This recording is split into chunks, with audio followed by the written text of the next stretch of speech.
Hi, good morning guys. Welcome to my YouTube channel, that is Virendra Sir's Biology. Guys, let's start with our previous topic, that is male reproductive system. Lecture 3. In this lecture we discuss about accessory gland and last one is penis and scrotum, that is external genitalia. The previous two lecture, that is duct system and primary sex organ testis, both link providing description. Guys, let's start with our third lecture, that is accessory gland. First, glands. What do you mean by gland? Glands are major part which is helpful for some secretion. So some secretion, in this lecture we discuss three glands. First is seminal gland, another one is prostate gland and third one is Cowper's gland. Guys, हमारे पास में हम तीन glands के बारे में बात करने वाले हैं। ये ग्लैंड्स क्या करते हैं? पर्टिकुलर कुछ सीक्रीशन करते हैं और ये सीक्रीशन कहाँ ऐड होती है? स्पर्म में। देन ये जो सीक्रीशन करते हैं, इन सीक्रीशन में कौन से मेजर सब्सटेंसेस हैं, कौन सा सीक्रीशन है, ये हमें देखना है लेक्चर में गाइस। तो ये बहुत इंपॉर्टेंट लेक्चर है आपके पास में कि स्पर्म बनाने के लिए कौन सी सीक्रेशन कौन सा ग्लैंड करता है और उसका क्या फंक्शनिंग है आगे की प्रोसेसिंग के लिए। गाइस, अगर मैं बोल रहा हूं seminal vesicle, prostate gland and last Cowper's gland, which is also known as bulbourethral gland, अगर ये ग्लैंड्स नहीं रहेंगे तो जो स्पर्म मेल की बॉडी से बाहर निकलेगा वो कभी भी फर्टिलाइजेशन नहीं कर पाएगा। क्यों नहीं कर पाएगा, यही हमें लेक्चर में डिस्कस करना है। फर्स्ट, आप पूरी लोकेशंस देख लो, कौन सा ग्लैंड एग्जैक्टली कहां पे सिचुएटेड है। हम एक एक ग्लैंड से साथ में हमारे कॉन्सेप्ट क्लियर करेंगे कि कौन सा ग्लैंड क्या करता है, उसका क्या फंक्शनिंग है और वो क्या सीक्रेट करता है। गाइस, फर्स्ट आप सेमिनल वेसिकल की लोकेशन देख लो, जस्ट यूरिनरी ब्लैडर के नीचे वाला जो लोकेशन है, देन उसी के आगे prostate gland, then last one is Cowper's gland which is also known as bulbourethral gland. Guys, अभी भी अगर किसी ने वो प्रीवियस टू लेक्चर देखे नहीं है, आप प्लीज डिस्क्रिप्शन में लिंक दिए, आप वो देख लो, क्योंकि अगर वो देखोगे देन आपको लेक्चर क्लियरली पूरा सॉर्ट आउट होता है गाइस। देन हम स्टार्ट करते हैं हमारा एक एक gland. First one is seminal vesicle. हां guys, let's start with seminal vesicle. सबसे पहले सेमिनल वेसिकल की लोकेशन कहां है? तो ये पोस्टीरियर साइड में रहता है किसके? यूरिनरी ब्लैडर के। यूरिनरी ब्लैडर के पोस्टीरियर साइड पे सिचुएटेड है लोकेशन। देन सेमिनल वेसिकल क्या सीक्रेट करता है? तो seminal vesicle secrets seminal fluid. क्या सीक्रेट करता है? Seminal fluid. ये सेमिनल फ्लूइड में एग्जैक्ट रहता क्या है, कंपोजिशन क्या है? सेमिनल फ्लूइड में तीन चीजें रहती हैं। पहला रहता है फ्रुक्टोज, सेकेंड वन जो रहता है उसको बोला जाता है fibrinogen and third one is prostaglandin. अब ये न्यू वर्ड है आपके लिए, आपने इसके पहले सुनी नहीं है, लेकिन ये आपको अभी से याद रखना है कि क्या चीज है। सबने फ्रुक्टोज तो सुना हुआ है गाइस, 10th स्टैंडर्ड में आपने पढ़े थे why fructose provide proof for rape cases. तो ये वर्ड तो आपको सभी को हैबिचुअल है, तो आपने ये वर्ड सुने हैं कि फ्रुक्टोज सिर्फ सेमिनल वेसिकल से सीक्रेट होता था मेल के बॉडी से। तो गाइस, सेमिनल वेसिकल से सीक्रेट होता है फ्रुक्टोज। क्या काम है इसका? तो ये क्या प्रोवाइड करता है? एनर्जी। किसको? स्पर्म को, उसके मूवमेंट के लिए। तो provide energy for the movement of sperm. तो ये मूवमेंट प्रोवाइड करता है किसको? स्पर्म को। Second one is fibrinogen. Fibrinogen, fibre, fibrinogen. तो ये क्या करता है? कोएगुलेशन। मींस क्या करता है? जो लिक्विड मटेरियल है उसको कोएगुलेट करता है गाइस। अब कोएगुलेट मींस क्या? आपको सिंपल सा याद रखना है कि वो डेंस, जो स्पर्म का डेंस सीक्रेशन रहता है उसका चिपचिपापन, उसको मेंटेन करके कोएगुलेशन जो है उसको मेंटेन करता है गाइस। तो coagulation of sperm, coagulates the sperm, जिसका काम क्या है? ये क्विक प्रोपल्शन होता है किसमें? वजाना में। जैसे ही मेल के बॉडी से क्या सीक्रेट होगा? स्पर्म सीक्रेट होगा, तो उसमें क्या रहता है? फाइब्रिनोजेन। फाइब्रिनोजेन क्या करता है? उसको डेंस कंसिस्टेंसी, जो चिपचिपापन है वो मेंटेन करता है, जिसके कारण चिपचिपाहट के कारण सीधा वो फीमेल के वजाना में क्विक क्या हो जाता है? प्रोपल्सिव हो जाता है। तो उसका डायरेक्टली वजाना के अंदर खिंचाव बढ़ता है, क्योंकि ये क्या करता है? फाइब्रिनोजेन उसकी कंसिस्टेंसी को क्या करता है? कोएगुलेट करता है। Last one is prostaglandin. Prostaglandin वैसे तो हमेशा इंजरी के समय सीक्रेट होता है गाइस, आपको कुछ भी लगता है तब सीक्रेट होता है प्रोस्टाग्लैंडिन। लेकिन अगर हम बात कर रहे हैं प्रोस्टाग्लैंडिन की, अगर मेल रिप्रोडक्टिव सिस्टम की अगर बात करें, मेल में भी रहता है फीमेल में भी रहता है, दोनों में रहता है, इंजरी के लिए सीक्रेट होता है गाइस। लेकिन अगर मैं बात कर रहा हूँ फीमेल के बॉडी और मेल के बॉडी में ले, तो हम अभी आज किसकी बात करें, मेल रिप्रोडक्टिव सिस्टम। तो मेल रिप्रोडक्टिव सिस्टम में प्रोस्टाग्लैंडिन स्टिमुलेट क्या करता है, रिवर्स पेरिस्टालसिस। ये एमसीक्यू के लिए आ सकता है word, prostaglandin stimulate reverse peristalsis in vagina and uterus. तो जो मेल के बॉडी से स्पर्म सीक्रेट हो रहा है उसमें क्या रहता है, प्रोस्टाग्लैंडिन। अब रिवर्स पेरिस्टालसिस मींस क्या, peristalsis means contraction and relaxation, contraction and relaxation is known as peristalsis। अब रिवर्स मींस क्या, तो यहाँ पे क्या होता है गाइस, रिवर्स मींस ये फीमेल की बॉडी की अगर मैं बात कर रहा हूँ तो यहाँ पे जैसे ही प्रोस्टाग्लैंडिन जब स्पर्म के थ्रू अंदर गया है तो वजाइना एंड यूटेरस के तरफ वो क्या करता है, घिसता है, जिसको बोलेंगे आप वो कॉन्ट्रैक्ट करता है, ना कि रिलैक्स, बहुत जोर के क्या करता है, कॉन्ट्रैक्ट करता है, जिसके कारण जो स्पर्म के मॉलिक्यूल है, किसके, स्पर्म के मॉलिक्यूल का मूवमेंट किसके तरफ आ जाता है, एग के पास। स्पर्म और एग जब एक दूसरे के पास आ गए तो कौन सी प्रोसेस होगी गाइस वहां पे, फर्टिलाइजेशन। तो आपको मेजर आपको एक वर्ड याद रखना है कि prostaglandin help in fertilization because it stimulate reverse peristalsis. Reverse peristalsis means क्या, वजाइना यूटेरस के तरफ स्पर्म का आना, और जिसके कारण स्पर्म कहां पे आ जाता है एग्जैक्टली, एग के एकदम सिमिलर। तो आपको याद रखना है, इसको बोला गया है रिवर्स पेरिस्टालसिस। तो गाइस यहां तक के हमारे पास में टॉपिक है हमारा कौन सा, एक्सेसरी ग्लैंड का first seminal vesicle. Let's continue with our second topic that is prostate gland. हां guys, next start with our second gland that is prostate gland. सबसे पहले गाइस आपको याद रखना है प्रोस्टेट ग्लैंड की अगर मैं बात कर रहा हूं तो प्रोस्टेट ग्लैंड एग्जैक्टली कितने हैं बॉडी के अंदर में, तो प्रोस्टेट ग्लैंड सिर्फ एक ही है मेल की बॉडी में। इसके पहले हमने समाइनल वेसिकल पढ़े तो पेयर्ड में थे, काउपरस ग्लैंड भी पढ़ेंगे वो भी पेयर्ड में है, लेकिन प्रोस्टेट ग्लैंड सिंगल है, आपको याद रखना है गाइस, लार्ज सिंगल ग्लैंड जिसके अंदर में 20 to 30 लोब्स प्रेजेंट है, जो अपना सीक्रेशन करती है और जिसको देती है इजैकुलेशन के समय स्पर्म को देती है गाइस। इसी के बाद में सेकंड आपको रखना है कहां पे सिचुएटेड है, जस्ट यूरिनरी ब्लैडर के नीचे, then under the urinary bladder. इसके पहले हमने पढ़े थे वो कहां पे था, पोस्टीरियर साइड में, किसके, यूरिनरी ब्लैडर के, कौन सा वाला, समाइनल ग्लैंड। देन इसी के बाद में थर्ड आपको करना है, ये सीक्रेट क्या करता है, प्रोस्टेटिक फ्लूइड, जिसको आपको याद रखना है कि इसकी एसिडिटी रहती है, ये नेचर में कैसा रहता है, एसिडिक। समाइनल वेसिकल कैसा था, अल्कलाइन, और ये क्या है, मिल्की व्हाइट सीक्रेशन सीक्रेट करता है गाइस, जिसको बोला जाता है प्रोस्टेटिक फ्लूइड। क्या बोला जाता है, प्रोस्टेटिक फ्लूइड। देन ये कितना फॉर्म करता है, 30% सीमेन का, कितना, 30%। समाइनल वेसिकल और प्रोस्टेटिक ग्लैंड दोनों में डिफरेंस आप याद रखेंगे, समाइनल वेसिकल 2 है, प्रोस्टेटिक ग्लैंड 1 है। सीक्रेट का क्या करता है, समाइनल फ्लूइड, ये प्रोस्टेटिक फ्लूइड। वो कितना कंफर्मेशन बनाता था सीमेन का, वो 60%, और ये आपको याद रखना है कितना बनाता है, 30%। देन इसी के बाद में इसका नेचर कैसा है, एसिडिक। समाइनल वेसिकल कैसा था, अल्कलाइन। भाई ये सब चारों चीजें आप याद रखो, बहुत काम की है। देन इसी के बाद में इसका जो कंपोजिशन है, इसमें क्या क्या सिचुएटेड है, क्या क्या है कंपोजिशन में, तो citric acid, then second one is acid phosphatase which is most important secretion, and third one is various enzyme which is helpful for the process of secretion of sperm or composition of sperm. acid phosphatase बहुत ही essential है, इसका काम सुनो अच्छे से।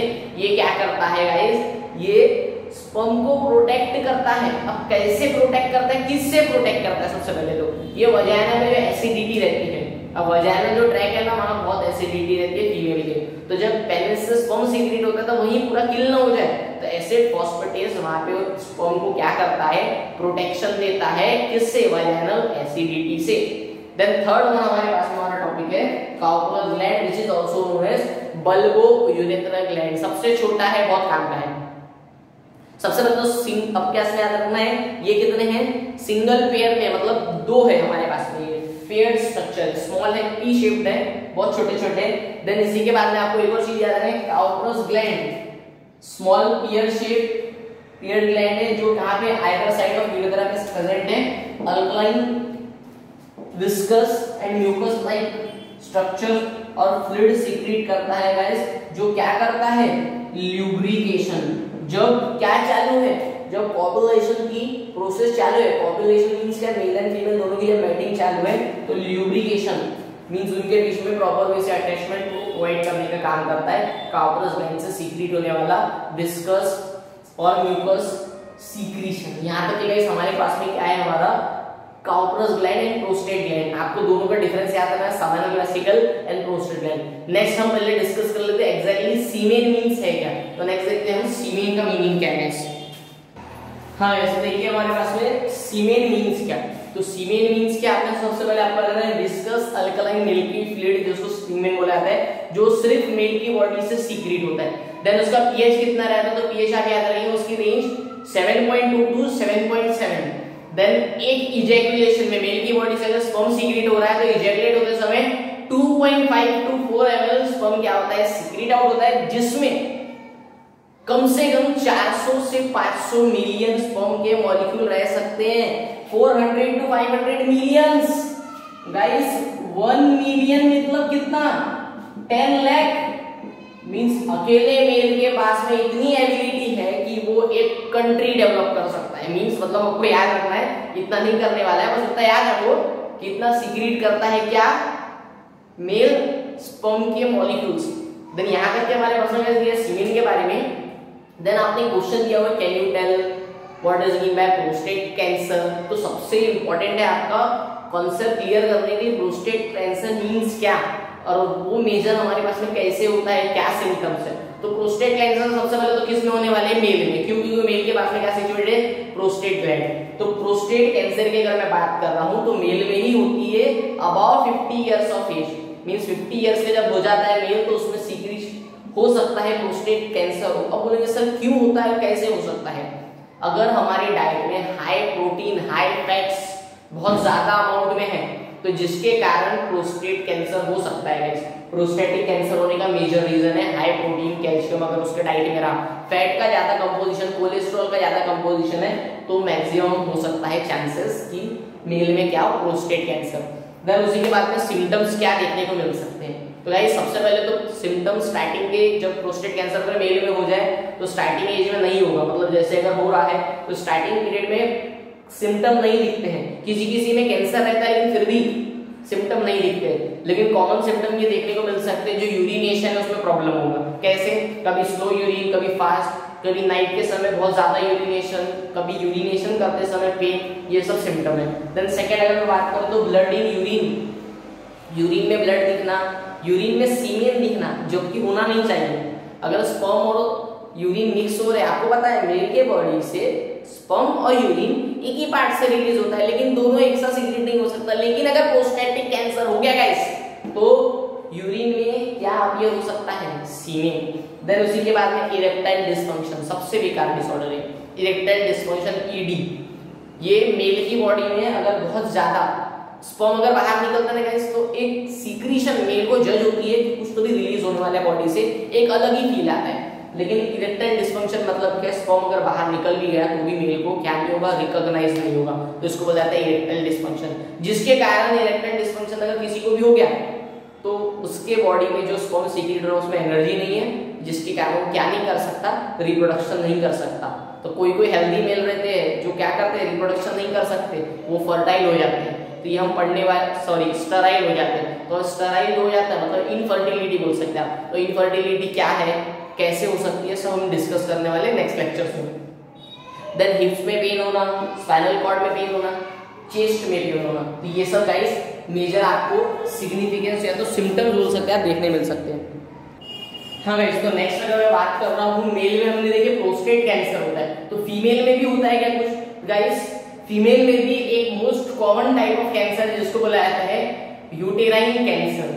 Mail में जैसे prostate cancer है, वैसे ही फीमेल में एक हो सकता है uterine cancer. Uterine cancer means क्या, कुछ सेल मिलकर लेयर बनाते हैं guys. Begins in the uterine cancer begins in the layer of cells. कुछ सेल्स एक लेयर बनाते हैं, वो लेयर क्या करते हैं, एंडोमेट्रियम सुना है हमने। एंडोमेट्रियम मींस क्या, जहां से क्या सीक्रेट होता है, ब्लड सीक्रेट होता है। कब, जब फीमेल में मेंस्ट्रुअल साइकिल स्टार्ट रहती है तो एंडोमेट्रियम से क्या सीक्रेट होता है, ब्लड। जो मेंस्ट्रुअल साइकिल जिसको बोला जाता है 1 to 4 डेज की ब्लीडिंग, आपने 10th स्टैंडर्ड में एंडोमेट्रियम वर्ड सुना है गाइस। तो एंडोमेट्रियम के ऊपर लेयर आ जाना जिसके कारण प्रॉब्लम होती है फीमेल को, जिसको बोला गया है uterine cancer. Uterine cancer begins in the layer of cells that form the lining of endometrium of uterus. तो ये जो सेल है वो लाइनिंग पे आ जाते हैं जिसके कारण एक लेयर लाइक स्ट्रक्चर बन जाता है जिसको बोला जाता है यूटेराइन कैंसर। देन इसमें होता क्या है, एक्चुअली सिम्टम कौन कौन से देखने को मिलते हैं। सबसे पहला abnormal bleeding between periods. Abnormal bleeding mean कैसा, अगर हम बात कर रहे हैं ब्लीडिंग फेज मेंस्ट्रुअल साइकिल के हिसाब से अगर देखा जाए तो फीमेल में पीरियड्स में मेंस्ट्रुअल साइकिल में स्टार्टिंग 1 to 4 और 5 डेज तक की ब्लीडिंग होती है। तो ये एब्नॉर्मल मींस कैसा, अगर पीरियड्स की जो ब्लीडिंग फेज रहता है वो हो गया, फिर भी क्या होगी, एब्नॉर्मल ब्लीडिंग होगी गाइस। कभी भी डे 5th में, डे 9th में, 12th में कभी भी abnormal bleeding. Then vaginal bleeding from after menopause. अब दो टाइप के फेजेस रहते हैं फीमेल की मेंस्ट्रुअल साइकिल में, एक रहता है मिनार से और मिनार के, एक रहता है मेनोपॉज। मिनार के मींस के start of menstrual cycle, menarche के means start of menstrual cycle. Menopause, meno means menstrual cycle, pause means stop, stop of menstrual cycle is known as menopause. अब जब मेंस्ट्रुअल साइकिल फीमेल में 50 years तक के मतलब maximum 51 और 55 के बीच में रुक जाती है, आपको याद है ब्लीडिंग फिर भी हो रही है, मतलब मेनोपॉज होने के बाद में ब्लीडिंग नहीं होना चाहिए, फिर भी अगर ब्लीडिंग हो रही है तो वो भी एक सिम्टम किसका हो सकता है, यूटेराइन कैंसर का गाइस। तो यहाँ तक हमारे पास में दिया हुआ है कैंसर के बारे में। वैसे एक वर्ड ही लिखा था लेकिन हमें याद रखना चाहिए। इसी के बाद में वहां पे एक और चीज लिखी है प्रोस्टाग्लैंडिन के बारे में गाइस। तो प्रोस्टाग्लैंडिन क्या है, प्रोस्टाग्लैंडिन हमारे बॉडी का एक सेल है जिसको बोला जाता है मास्ट सेल। कौन सा सेल, मास्ट सेल। ब्लड में सिचुएटेड है मास्ट सेल, वहां से सीक्रेट होता है प्रोस्टाग्लैंडिन। मेल में भी होता है, फीमेल में भी होता है। मैक्सिमम कब होता है, अगर कोई भी डैमेज हो रहा है टिश्यू को, अगर मेरा ब्लड यहाँ से निकल रहा है तो क्या सीक्रेट होगा, प्रोस्टाग्लैंडिन।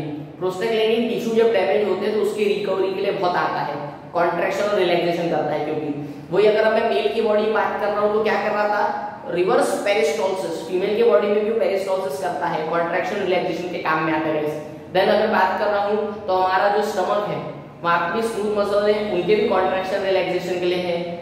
हमारे बॉडी का ब्लड प्रेशर को मेंटेनेंस करने के लिए, टेम्परेचर मेंटेन करने के लिए भी इसका बहुत सारा काम है। तो प्रोस्टाग्लैंडिन इन शॉर्ट बहुत यूजफुल है हमारी बॉडी के लिए।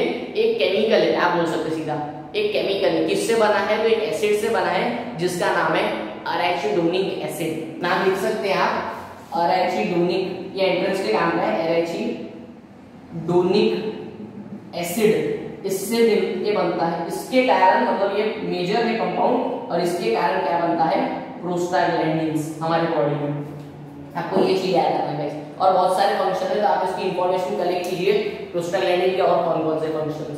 तो गाइस अगर कुछ भी अगर फंक्शन में आपको कोई भी डिफिकल्टी है तो आप मेरे को पर्सनली मेरा नंबर है उसमें मैसेज कर सकते हो, या आपको और डिस्क्रिप्शन में चाहिए प्रोस्टाग्लैंडिन जितना सिलेबस के हिसाब से वो बताया मैंने आपको, और अगर आपको चाहिए तो इन्फॉर्मेशन आपको पर्सनली दे सकता हूँ। देन लास्ट हम हमारा पॉइंट डिस्कस कर रहे हैं, that is external genitalia, penis and scrotum. हाँ गाइस, तो यहाँ पे हमारे पास में हमारा लास्ट टॉपिक है हमारा। हमने अभी तक के 3 चीजें पढ़ ली हैं। सबसे पहले मेल रिप्रोडक्टिव सिस्टम का फर्स्ट हमने देख लिया था, हमारा first part primary sex organ जिसको बोला था टेस्टिस। अनदर वन हमने देखा था डक्ट सिस्टम। इनके लिए हमारे पास में 2 लेक्चर बने हुए हैं, लिंक डिस्क्रिप्शन में लिंक 1 लिंक 2 दी हुई है गाइस, वहां से आप देख सकते हैं। ये हमारा 3rd लेक्चर है मेल रिप्रोडक्टिव सिस्टम का, जिसमें हमने दोनों पार्ट कवर कर रहे हैं। फर्स्ट हमने अभी कवर कर लिया एक्सेसरी ग्लैंड एंड अदर हम स्टार्ट कर रहे हैं हमारा external genitalia. External genitalia of male reproductive system consist of 2 parts, first is penis and another one is scrotum. तो फर्स्ट हम स्टार्ट करते हैं हमारे पेनिस के साथ। अगर हम बात कर रहे हैं पेनिस की, तो मेल में जो फर्स्ट मेल रिप्रोडक्टिव पार्ट है और male copulatory organ is known as penis. तो पेनिस को आप याद रखेंगे, पेनिस क्या है, male copulatory organ major. Then इसी के बाद में आपको याद रखना है मेल में जो वजाना के अंदर में पार्ट इंसर्ट होता है उसको बोलते हैं पेनिस, इसलिए आपको बोले मेल कोपुलेटरी ऑर्गन। इसी के बाद में अगर मैं बात कर रहा हूँ सेकंड अगर मेल की, तो मेल के पास में जो पार्ट है ये एक्सटर्नल जेनिटलिया का पार्ट है।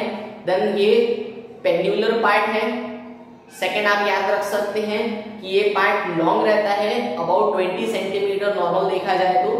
और सेकंड आपको एक और चीज याद रखना है, नॉर्मली अगर देखा जाए तो पेनिस का साइज नॉर्मल साइज का रहता है, लेकिन जैसे ही कोई अगर फिजियोलॉजिकल चेंज या हार्मोनल चेंज होता है तो वो अपना साइज इंक्रीज करता है, मतलब नॉर्मल साइज में रहता है, देन वो इरेक्टाइल, जब वो इजेक्शन होता है तो वो उसका साइज थोड़ा सा बढ़ जाता है, नॉर्मल साइज। देन इसी के बाद में पेंडुलर आपको याद रखना है, लॉन्ग और लैश रहता है। इसी के बाद में पेनिस के पास में जो पेनिस का जो बाहर की कवरिंग रहती है, अगर मैं बात कर रहा हूँ ये वाली कवरिंग है, पेनिस की अगर कवरिंग है तो ये 3 इरेक्टाइल टिश्यू से मिलकर बने हैं। अब कौन से? 1, 2, इसको बोला था पोस्टोलेटरल, तो ये 2 पोस्टोलेटरल, और बीच से जो ये रिफिल आ रही है बोल सकते हैं आप, ये बीच से जो आ रहा है इसको बोलेंगे आप मीडियन। तो आपको क्या बोल रहा हूं मैं कि पेनिस के पास में 2 पार्ट रहते, 3 पार्ट रहते सॉरी, एक ये पोस्टोलेटरल, ये दूसरा पोस्टोलेटरल, और ये तीसरा जहां से बाहर क्या निकलता है, पेनिस बाहर निकलता है। तो ये पोस्टोलेटरल पार्ट और ये मीडियन पार्ट। तो पोस्टोलेटरल जो पार्ट रहते थे वैसे पेनिस के अंदर 3 कॉलम ऑफ इरेक्टाइल टिश्यू है, जिसमें से आपको याद है 2 कैसे पोस्टोलेटरल, ये 2 पोस्टोलेटरल, जिसको क्या बोला जाता है, corpora cavernosa. Corpora cavernosa is a 2 posterolateral part of penis. और जो मीडियन है गाइस उसको बोला जाता है कॉर्पस स्पोंजियोसम। कॉर्पस स्पोंजियोसम, तो आपको वर्ड बहुत काम का ये वाला है, corpus spongiosum is a median erectile tissue of penis. ये आपके 2 पॉइंट है। देन गाइस ये जो कॉर्पस स्पोंजियोसम है, कॉर्पस स्पोंजियोसम है गाइस, ये क्या है, इसी का दूसरा नाम है स्पोंजियल यूरेथ्रा। क्यों? क्योंकि जो यूरेथ्रा मेल का जो पेनिस वाला पार्ट है, यहीं से क्या होता है, सिक्रीशन बाहर निकलता है, इसलिए इसको बोला जाता है स्पोंजियल यूरेथ्रा। क्योंकि यूरेथ्रा ओपन होता है ये पार्ट से, इसलिए स्पोंजियल यूरेथ्रा। ये आपका मैक्सिमम मेजर पार्ट आपका याद रखना है। इसी के बाद में कॉर्पस स्पोंजियोसम और स्पोंजियल यूरेथ्रा एनलार्ज होता है, जो एक हाईली सेंसिटिव और सॉफ्ट पार्ट अराइज करता है, जिसको बुलाया जाता है ग्लैंस पेनिस। मतलब पेनिस का जो टिप रहता है ये एकदम आगे वाला, तो यहाँ पे सॉफ्ट और हाईली सेंसिटिव पार्ट जो रहता है पिंकिश कलर का, उसको बुलाया जाता है ग्लैंस पेनिस। ग्लैंस पेनिस भी गाइस कवर्ड रहता है किससे, उसके कवरिंग को बोला जाता है प्रीप्यूस और आल्सो नोन एज फोरस्किन। मतलब अगर मैं बात कर रहा हूँ ये पेनिस पोस्टोलेटरल पार्ट, गाइस अच्छे देखो, मैं पूरे के पूरे पॉइंट अच्छे से अभी डिस्कस करा देता हूं। ये पेनिस हमारा 1, 2 2 इरेक्टाइल टिश्यू है। पहले तो पेंडुलर है, आपने बोल दिए, लार्ज है, 20 सेंटीमीटर साइज का रहता है, मेल में कोपुलेटरी ऑर्गन, ये सब गाइस आप सब लिख सकते हैं। देन आपको क्या बता रहा हूं मैं, 1, 2 पोस्टोलेटरल पार्ट है, जिसको क्या बोला जाता है, corpora cavernosa. Corpora cavernosa 2 median posterolateral part है। देन एक जो मीडियन पार्ट है जो ऐसे रिफिल बाहर आ रही है, इस मीडियन पार्ट को क्या बोला जाता है, corpus spongiosum, which is also known as spongy urethra. Spongy urethra या तो कॉर्पस स्पोंजियोसम। यहां तक हमारे पास ये 2 पॉइंट हो गए। देन यहां पे जो पार्ट बाहर निकल रहा है, आपको याद रहेंगे, कॉर्पस स्पोंजियोसम जो है अपना स्पोंजियल यूरेथ्रा जो है वो क्या करता है, एनलार्ज करके फॉर्म करता है हाईली सेंसिटिव और सॉफ्ट टिश्यू और soft part which is known as glans penis. Tip of penis is known as glans penis, which is covered by, किससे कवर्ड रहती है, प्रीप्यूस, और मतलब ये जो कवरिंग है, अब ये हमारा पेनिस और ये इसके ऊपर में आगे में कवर, सॉफ्ट वाले कवर, जिसको क्या बोला है, प्रीप्यूस और फोरस्किन। तो यहाँ तक है हमारे पास में हमारा पेनिस वाला पार्ट है। देन इसी के साथ हम डिस्कस करते हैं हमारा स्क्रोटम। स्क्रोटल सैक की अगर मैं बात कर रहा हूँ तो स्क्रोटम मतलब क्या, सबसे पहले आपको पता है स्क्रोटम जो है ये पार्ट कहाँ पे रहता है, मेल के बॉडी में, ये वाला जो पार्ट है जिसके अंदर क्या प्रेजेंट रहती है, टेस्टिस। तो आपने तो पहले बता दिया एक्सटीरियर पार्ट है, बिहाइंड पेनिस बोल सकते हैं आप सीधा सिंपल सा। देन स्क्रोटम की जो वॉल है, स्क्रोटम की जो स्मूथ वॉल है ये वाली, द वॉल या तो the scrotum is covered by smooth muscle which is known as dartos tunic muscle. Dartos tunic muscle, आप ये वर्ड आप याद रख सकते हैं, tunic muscle, dartos tunic muscle. The scrotum sac और scrotal sac is covered by smooth muscle which is known as dartos tunic muscle. Then इसी के बाद में आप याद रखेंगे कि स्क्रोटम जो है ये पिंकिश ओवल शेप्ड ऑर्गन है। पिंकिश ओवल शेप्ड ऑर्गन है अगर मैं बात कर रहा हूँ स्क्रोटम की। देन स्क्रोटम की अगर मैं और बात कर रहा हूँ गाइस तो स्क्रोटम के अंदर में क्या सिचुएटेड है, टेस्टिस। तो मैंने एक और चीज बताया था, सबसे पहले जो टेस्टिस है, फर्स्ट लेक्चर आप देखेंगे तो वहां पे मैंने बताया था आपको, पहले टेस्टिस मेल के बॉडी में अगर मैं बात कर रहा हूँ फीटल लाइफ में तो कहाँ रहती है, बॉडी के अंदर, मतलब एब्डोमेन के अंदर। देन वो कहाँ आती है, स्क्रोटल सैक में। तो अंदर जब वो डेवलप थी तो स्क्रोटम और टेस्टिस के बीच में जो कनेक्शन रहता था गाइस, उसको बोला था हमने स्पर्मेटिड कॉर्ड। ठीक है, हमने वो लेक्चर में डिस्कस किया, आपको नहीं क्लियर होगा तो आपको लेक्चर देना पड़ेगा। मैंने पूरा अच्छे से डायग्रामेटिकली वहां पे बताया आपको। स्क्रोट अगर मैं बात कर रहा हूं वॉल ऑफ स्क्रोटम और टेस्टिस का अटैचमेंट है, उसको बोला जाता है स्क्रोटम कौन सा, स्पर्मेटिड कॉर्ड। इसी के बारे में एक वर्ड बताया था आपको, ग्यूबर्नेकुलम, फाइब्रोमस्कुलर बैंड, जिसको बोला जाता है ग्यूबर्नेकुलम, तो वो भी आपको याद रखना है। लास्ट एक और चीज, टेस्टिस बॉडी के अंदर रहती है फीटल लाइफ, देन कहां पे आती है, स्क्रोटल सैक। अगर ये नहीं आया, मतलब बॉडी के अंदर से ये बाहर यहां आती है, अंदर से बाहर आती है स्क्रोटल सैक में, अगर ये नहीं आ पाई तो जिसके कारण एक डिसऑर्डर होता था जिसको बोला जाता था failure of testis to descend is known as cryptorchidism. ये भी मैंने आपको कई समय पढ़ा है, तो आपको ये भी लेक्चर में देखना है, क्रिप्टोचिडिज्म। तो यहाँ तक हमारे पास में टेस्टिस के बारे में और साथ में हमारा स्क्रोटम के बारे में दिया हुआ है। तो पेनिस और स्क्रोटम यहीं तक गाइस दिए हुए। सिर्फ एक मेजर लास्ट वाला पॉइंट याद रखेंगे कि स्क्रोटम बॉडी के बाहर ही क्यों है, टेस्टिस बॉडी के बाहर क्यों आती है। तो आपको याद रहे बॉडी का जो नॉर्मल टेम्परेचर रहता है उसमें स्पर्म लिविंग नहीं है, मींस उसको कम से कम 2 से 3 डिग्री टेम्परेचर कम चाहिए होता है, किसके लिए, स्पर्म के फॉर्मेशन के लिए। तो जिसके कारण आपको याद रखना है कि स्क्रोटम के अंदर जो टेस्टिस है बाहर जो है, बाहर रहने का रीजन क्या है, क्योंकि स्पर्म के डेवलपमेंट के लिए 2 से 3 डिग्री टेम्परेचर, बॉडी के टेम्परेचर से 2 से 3 डिग्री टेम्परेचर क्या होना चाहिए, कम होना चाहिए, जिसके कारण स्पर्म का एग्जिस्टेंस बना रहे। तो इस यहाँ तक के हमारे पास में हमारा मेल रिप्रोडक्टिव सिस्टम है, यहाँ तक हमारा पूरा कंप्लीट किया हमने male reproductive system. Next lecture में हम क्या देखेंगे, टीएस ऑफ टेस्टिस। तो गाइस जिसने भी पूरे लेक्चर नहीं देखा है 1 2 3, मैं डिस्क्रिप्शन पे लिंक दे देता हूँ 1 और 2 की, आप अच्छे से वो देख लीजिए। देन हम स्टार्ट करेंगे हमारा next lecture male reproductive system का। यहाँ तक ये पार्ट 1 पार्ट 2 पार्ट 3 बन गया है। देन हम स्टार्ट करेंगे हमारा लेक्चर। अब ये कौन सा पार्ट है हमारे सिलेबस के हिसाब से, मेल रिप्रोडक्टिव सिस्टम आपको दिख रहा है, पार्ट लेक्चर कौन सा वाला है, 3 है। देन आप ऊपर देख सकते हैं ह्यूमन रिप्रोडक्शन पार्ट 4 लिखा है। देन हम ह्यूमन रिप्रोडक्शन पार्ट 5 देखेंगे, तो जिसमें हम क्या देखने वाले हैं, कौन सा वाला टॉपिक, जिसमें हम पूरा का पूरा डिस्कस करने वाले हैं टीएस ऑफ टेस्टिस के बारे में। तो गाइस हम नेक्स्ट लेक्चर में लेंगे, प्रॉपर वे से आप फॉलो करते रहिए वीरेंद्र सर बायोलॉजी, और साथ में मेरे साथ बने रहिए। Thank you so much guys. अगर कोई भी प्रॉब्लम है तो मेरे नंबर पे आप नंबर दिया, कभी भी फ्री हो कि आप फ्रीली कॉल करके आप पूछ सकते हैं, तो मैसेज करके पूछ सकते हैं। ठीक है गाइस, नेक्स्ट लेक्चर में मिलेंगे। Thank you so much.